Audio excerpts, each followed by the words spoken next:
welcome to the SVG TV news for Monday, January 30th. I'm Khalil Keita with the details. Though advances have been made over the years in the school's curriculum, Prime Minister Dr. Ralph Gonsalves says far more can be done to inculcate a Caribbean sensibility in the education that is currently being provided. The Prime Minister was speaking at the time on WeFM's Issues at Hand program on Sunday, discussing the implementation of the 2023 budget and the significance of the outcome of the CELAC meeting in Argentina, in which SVG was successful in its bid for the presidency of the 33-member grouping of countries in Latin America and the Caribbean. The Prime Minister reiterated his call for schools across SVG to teach more about the economic geography of CELAC and other regional organizations, noting that they are part of our environment. One of the first functions of education, in my view, is to receive and transmit universal culture, including science and technology, but with a Caribbean particularity. And each of those words means something. To receive and transmit universal culture, and I define that broadly, because I don't mean culture in a narrow sense. I mean in its widest sense of covering livelihood and production. To receive and transmit universal culture, including science and technology. Universal. I'm not telling you we're not cutting ourselves off from anybody. We have to be, because we need to know more about people and places around the world because of our small size. But we also need to know about our Caribbean and our St. Vincent and the Grenadines. It means that it puts double, triple, well, not pressure, requirements upon our students. Of course, the other functions of education, including that of providing training the critical minds in receiving and transmitting universal culture. You have to have the skills, acquire the skills for all the economic apparatuses, locally, regionally, globally. But you can't have an entity like CELAC, and the students don't know about CELAC, or the Association of Caribbean States, or the OECS, or CARICOM, or the OAS, or the United Nations, and the benefits of the organizations have been brought to us. PM Gonsalves also dismissed the claim that CELAC is a left-wing group designed to dismantle the Organization of American States, the OAS. That's not the purpose of CELAC. What CELAC wanted to do is for Latin America and the Caribbean, for us to see if we can deepen our unification, our integration, the linkages between our civilizations, Latin American and Caribbean civilizations, and not to have them be part of, not to have the United States of America and Canada. In that organization, they are in the OAS. The OAS has a different purpose, a different political and even security purpose. The composite declaration has 111 paragraphs. I give the headings, but we can't go through those details today. And I give the indication of the 15 special declarations. Now, governments of all ideological persuasions in Latin America and the Caribbean have decided that it is important that we come together to work on these common sets of problems. You take, for instance, the Prime Minister further noted that in July this year, SVG, in its leadership position of CELAC, will lead an important meeting with the European Union on shared priorities. There's basically silence between CELAC and the European Union. The President of the European Council, whom I met in Argentina, Charles Michel, the former Prime Minister of Belgium. His father was also Prime Minister of Belgium.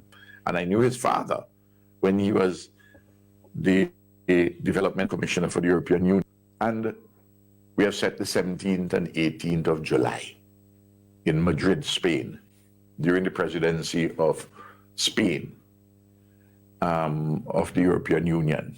Now, that's going to define our relations, Latin America and the Caribbean, with the European Union for the next 3 years or so. Already, we have been in touch, we're making preparations. I have a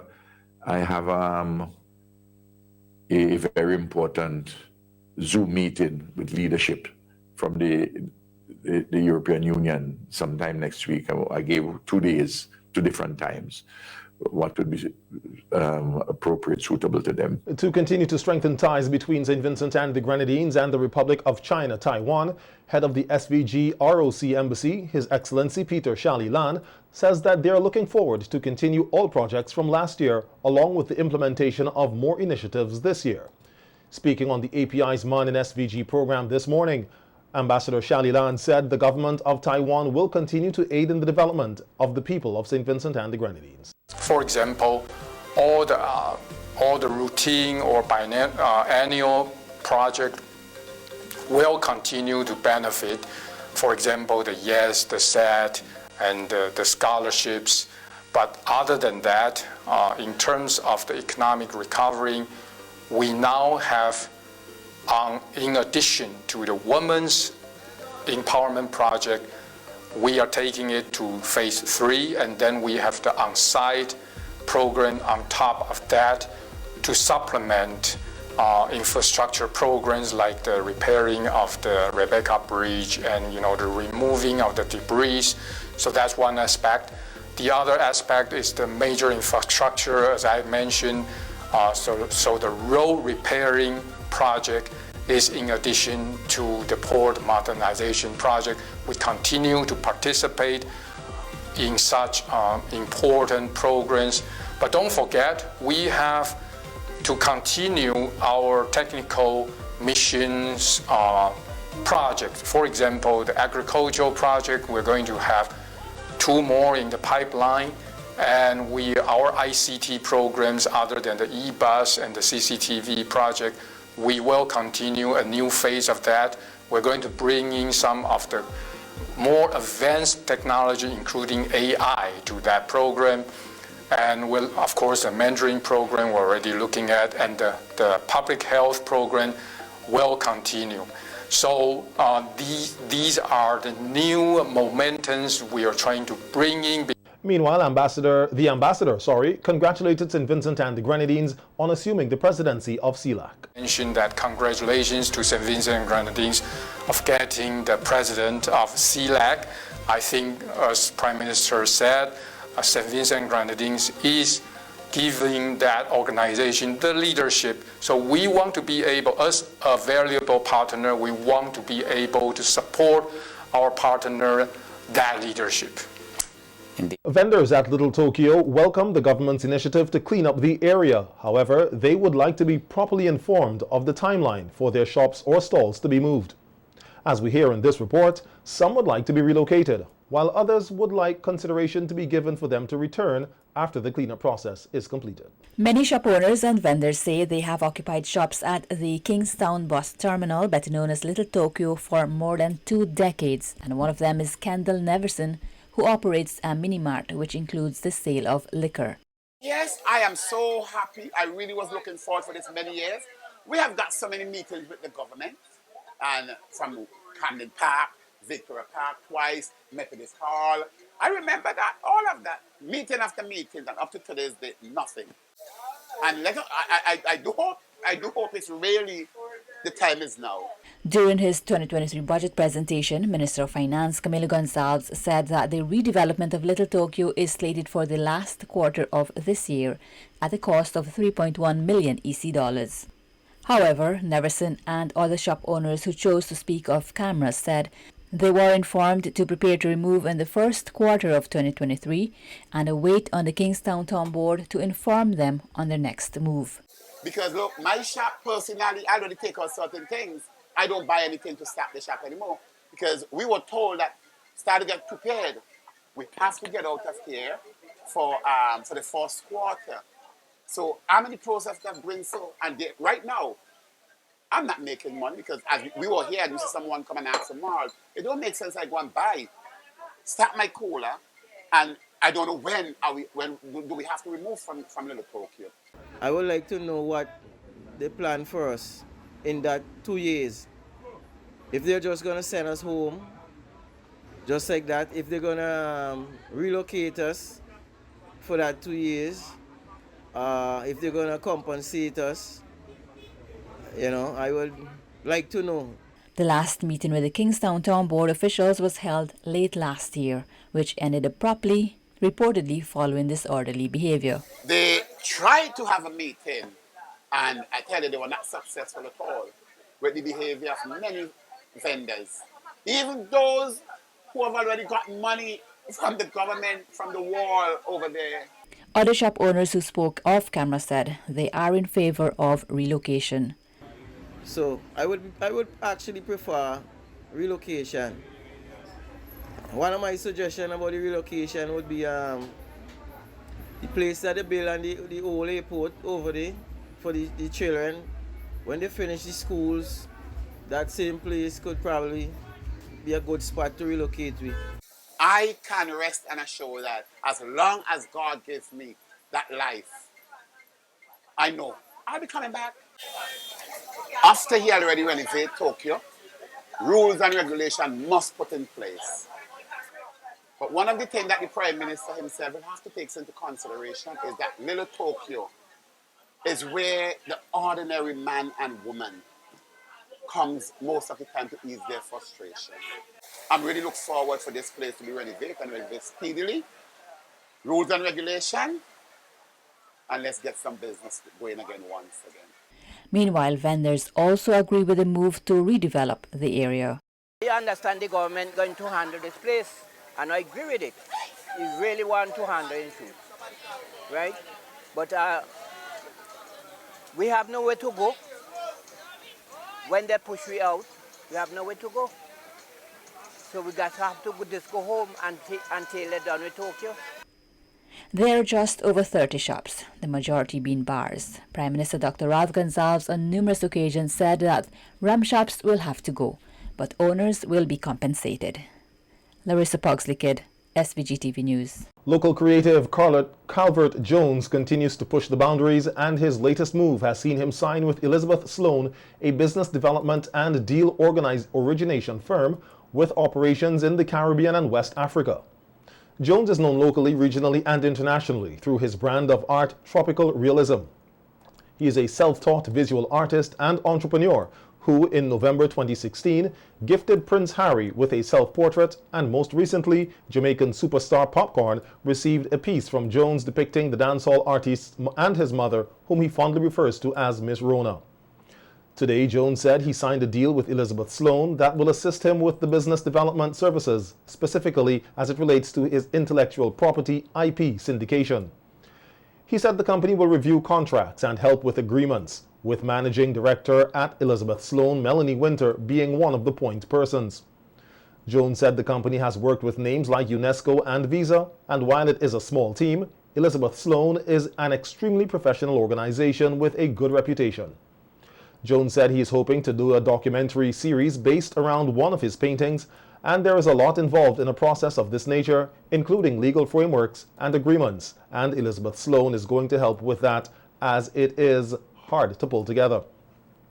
He is encouraging other local creatives to work on developing their craft so that they can move into regional and international spaces. Managing Director at Elizabeth Sloan, Melanie Winter, says Jones has engaged Elizabeth Sloan, a global business management firm, to support the commercialization of his intellectual property, for which he has a very high-quality portfolio. Winter said the Elizabeth Sloan team will work closely with Calvert Jones to unlock the commercial value of his work, while adding that the company's engagement with Jones will aim to push his work into markets in North America, Africa, and the Caribbean. Welcome back to the Evening News. The Liu Police Youth Club, which is celebrating its 10th year anniversary this year, held an enrollment ceremony over the weekend for 40 new members. The ceremony was held under the theme, Building Our Youth for a Brighter Tomorrow. National Coordinator of the Police Youth Clubs, Stephen Billy, said while the Layou Police Youth Club is celebrating 10 years overall, it is 20 years since the establishment of the first Police Youth Club, noting that such a milestone for any organization is no easy feat. That's something that's like by night thing. And the thing about the Police Youth Club, and I want you the young ones to understand this, the Police Youth Club has shown that they have consistency, that we are resilient, we persevere, and we have a strong foundation.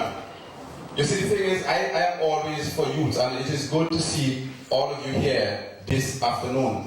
And as I look in the audience at the head table, and even in the audience, I see some distinguished gentlemen and women. And I'm happy that they are here today. I'm happy that you are here today to hear and to see the Police Youth Club in action. I want to let you know, because it's a brief remark, that the Police Youth Club in St. Vincent and the Grenadines is like no other youth organization. We are second to none, and I can say that proudly. We started, as I mentioned, with those clubs. We started in Barley, and then in Williamstown Sharps, then in Caliqua, then in the areas of Pedibedel and Chateaubriand. But today, we have 25 police youth clubs, from Fancy all the way down to Chateaubriand, from Beckway to Euclid Island. So every part of the society in St. Vincent and the Grenadines, there is a police youth club. Furthermore, we didn't just survive, we are striving and we are thriving. We are adding to our numbers. Everywhere we go, people are calling for the police youth club in their area. So, in Park Hill, up to yesterday, we started a new chapter in Park Hill. There's a call for one in Diamonds in the Windward side, and right in the Boss community where he's from in Bel Air, there's a call for a police youth club as well. So you see, the police youth club is the best club to be a part of. We are not centralized, we are decentralized. So in every community in St. Vincent and the Grenadines you can go to, you can find a police youth club that is functioning as an entity by itself, but yet as part of the national body. Billy encouraged the new members of the Layou Police Youth Club to be a shining light to others. I guarantee you that when you become adults, you'll be better men and women, wholesome, law-abiding, productive citizens. And for those of you who are viewing, it is time that you come on board. For the distinguished men and women in the audience, it is time you come on board and support the police youth club.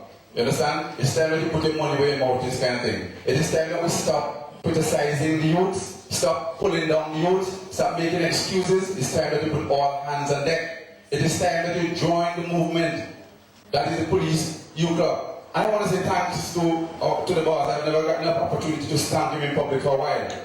It is one thing to be appointed into a position by somebody. Anybody could appoint anybody. Maybe you're the best person or the most suitable candidate at the time.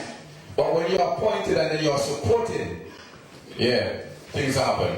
And so you can see the movement in the police youth club. You can see the difference, because I must say that our boss, Mr. John, has been nothing but supportive, and wherever he can, he will assist.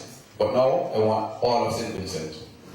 I'm not calling any names, but I'm going to say it is time that we come on board. When you support the youths, you support your own. When you support the youth, you support your community. When you support the youth, you support St. Vincent and the Grenadines. And if you're a patriot, it is time to get on board. Also congratulating the Layou Police Youth Club on its 10th anniversary celebration and the enrollment of the 40 members, the officer in charge of the Police Youth Club's Assistant Superintendent of Police, Junior Simmons, told the ceremony that the establishment of the clubs is just one of the strategies that the Royal St. Vincent and the Grenadines Police Force is using to help steer young people in the right direction. We are nurturing the young minds. We are nurturing our nation's best resources, who are you, the children of St. Vincent and the Grenadines.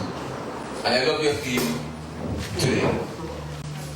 You have a wonderful theme. Building our youth for a better tomorrow. And the Commission Police and the Royal St. Vincent Police Force is happy to be assisting in building you for a better tomorrow. I want to say here that Police Youth Club, I've never heard of any member of the Police Youth Club who would have gotten themselves into any trouble, being arrested or involved in any nefarious activities. That is because of the training and the discipline that you receive as part of these clubs. Our aim and objective is to ensure that you grow up to be responsible, respectable, and productive citizens of St. Lucie Grenadines. Because you are the next Commissioner of Police, the next area representative, the next Attorney General, the next CEO of St. Lucie Brewery, the next ABC of Calypso. So young people, stay focused, keep your eyes on the goal, remain law-abiding, disciplined, respectful, respect yourself, respect your elders, respect your peers. Respect is earned. Okay, so let this activity here today motivate you to be better boys and girls. Noting that Liu has a rich history in relation to clubs, area representative and minister responsible for the youth, Dr. Orlando Brewster, told the youngsters that being a part of a club helps to build character. Be a part of a club because there are many things you will have to give up in order to attend club meetings and so on and so forth. So sometimes you have to choose whether or not you're going to play soccer this evening or you got to go to police youth club. And sometimes it's a hard choice. Right, Rosado? Sometimes it's difficult. But it's part of building. And I notice your team say, building, tell me the team chairperson. Building youths for a brighter tomorrow. Now I want to tell you this. In building anything in your life, you must have something. One of you could tell me what it is? Before you build a house, what you must have? You must have, before you even start the foundation, there's something that you have to get. I'm hearing it, a plan. So you must have a plan coming into the police youth club here in Liu. And there's a saying that if you fail to plan, you plan to fail. Now I don't want you to plan to fail. So I want to urge you guys, because this is a good foundation for you to move on with your life endeavors.